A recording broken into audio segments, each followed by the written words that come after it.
to this breath, by understanding that you're taking all the energy in those first three centers.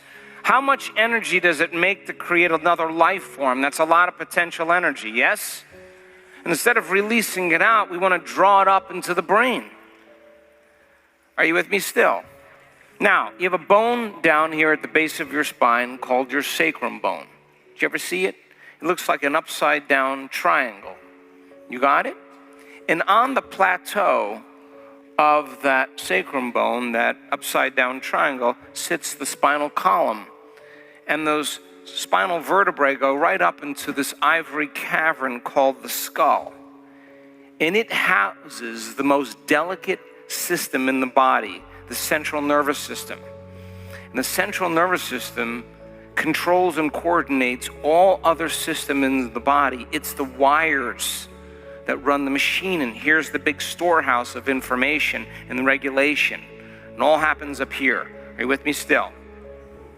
Now, inside this closed system, the brain makes fluid to bathe the brain and the spinal cord, and that fluid is called cerebrospinal fluid.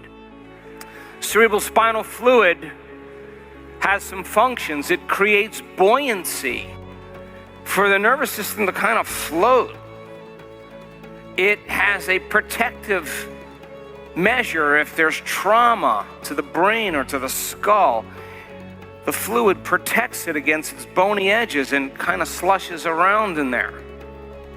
It serves as a transport system to bring nutrients and neurotransmitters and hormones and chemicals to different parts of the nervous system.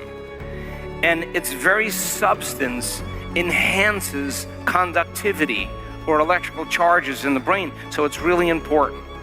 You got it? Now that bone down here called your sacrum bone works with your skull. When you inhale and you take a breath, that bone called your sacrum bone kind of flexes back like this. And when you inhale, the sutures of your skull open up just a little bit.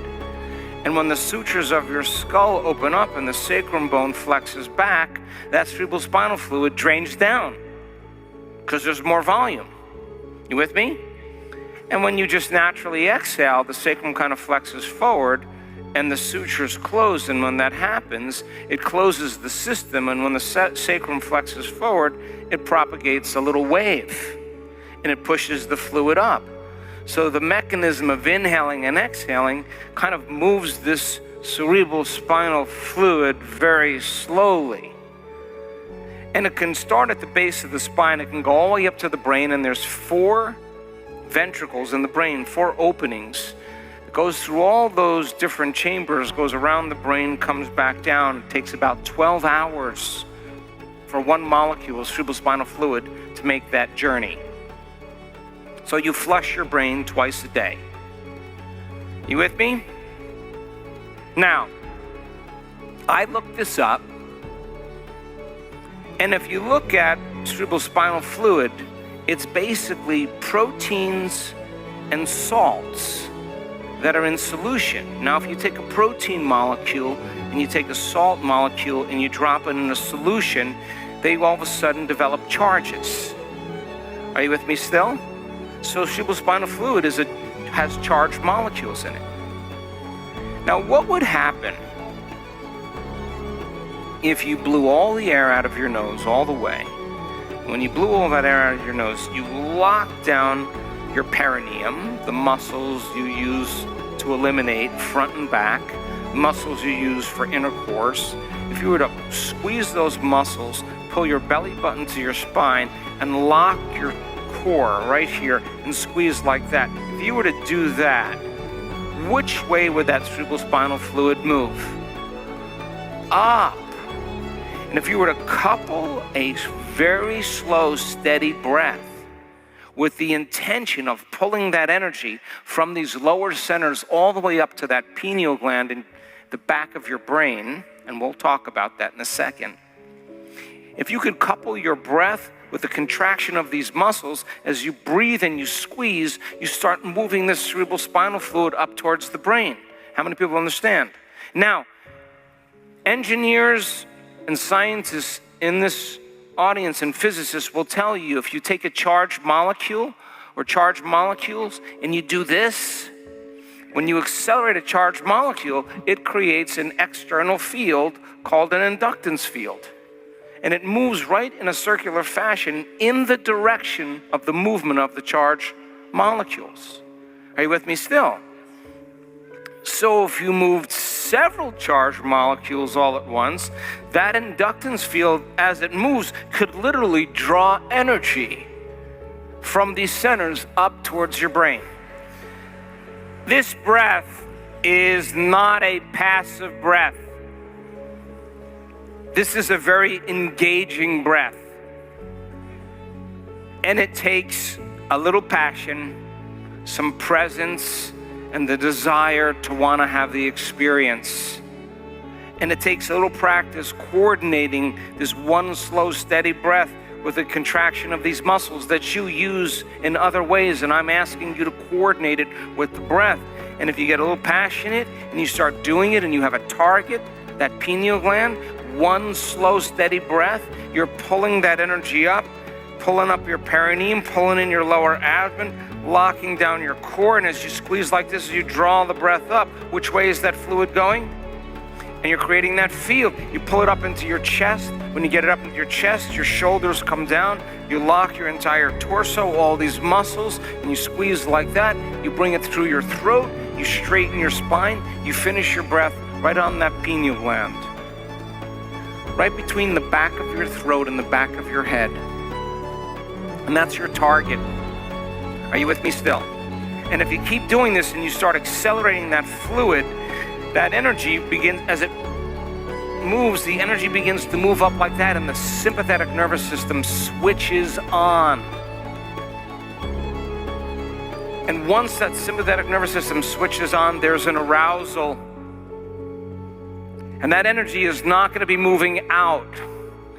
The sympathetic nervous system is going to merge with the parasympathetic nervous system, and that energy is going to be released up into the brain. Are you with me still? And there's a gate at the brainstem called the thalamic gate. And that gate opens wide up. And that energy moves right up to the brain. Now, once the energy makes it to the top of the head, all that energy that was stored in the body, the 95%, is now moving up towards the brain. And as the energy moves up towards the brain, you get a positive charge here and a negative charge here. And you have a positive charge here and a negative charge here. What do you have? A magnet. And all of a sudden, you start producing this external electromagnetic field. And that energy goes right up to the pineal gland, and it signals that pineal gland, and the brain goes into gamma brainwave patterns, and the person is feeling an awakening. They're feeling a euphoria. They're feeling a release of energy into their brain. Now, when they feel that feeling, what do you think they're going to say? Oh, I don't think I want any more of that. Person's going to say, I'm going to go get me some more of that. I like that feeling. And you're pulling that energy like drawing fluid up a straw right to your brain. Now listen closely. I looked this up. I didn't get on social media and say, does anybody know anything about the pineal gland? I didn't do that. And I did the research. And just like homing pigeons, just like all reptiles, just like all mammals, there's tiny little calcium carbonate crystals in the pineal gland that are stacked up on top of each other in the human being, rhombohedrons. And they're stacked up on top of each other. And the research says that it has piezoelectric properties. What does that mean? I looked it up. When you apply a mechanical stress to these crystals, the mechanical stress begins to create an electrical charge in the crystal. And the compression begins to polarize the ends of the crystal with a positive charge and a negative charge. And when you polarize the crystal with a positive charge and a negative charge, what do you have? A magnet. And all of a sudden, as you compress those crystals, the mechanical stress creates an electrical field. And that field actually expands until the crystals can't stretch any longer. And then the field reverses. And when the field reverses, the field actually exerts a pressure against the crystals again that causes the crystals to expand. And the next thing you know, you have a little radio receiver. How many people understand? And you switch on the brain's radio receiver, and now the brain can tune in to frequencies beyond the senses. And that is the mystical gland. And the research says it's a transducer. How do I know? I looked it up. I didn't go on social, I looked it up. Transducer, like a television antenna. That's what it said. Taking energy and information in one form and turning it into pictures and images, meaning. And that's why it's called the third eye, because you have an inner vision that's more real than the outer world. The brain now is picking up information from the field and it's transducing it into profound imagery, a mystical, transcendental moment. And we do the breath. When you finish that breath, I'm going to ask you to finish it right on that pineal gland. That's your target. And I'm going to ask you to hold your breath. No, this is not torture. I'm not asking you to hold your breath to see how long you can hold your breath. If you're thinking about how long you're holding your breath, you're not doing it. I want your attention as you hold your breath. I'm going to ask you to lift this up. Pull this in, lock this down, straighten your spine, drop down, and pump and squeeze a little bit more. And I just want you to keep squeezing and pushing that fluid right up against that target there. And I'll say exhale, and then you feel. Then we go get it again. I don't feel like it is not going to do anything. I'm too old, nothing will happen. You got to leave that behind you. You got to get lost in the act. And when that energy moves, I have had it happen thousands of times. It is big. It's not like, ooh, I'm an energy worker. It's not like that. It's like, holy heck. It's a train that's moving. And it goes right up to the brain, and that energy is being released in the brain, and the brain goes into those gamma brainwave patterns, very high gamma brainwave patterns. How many people understand?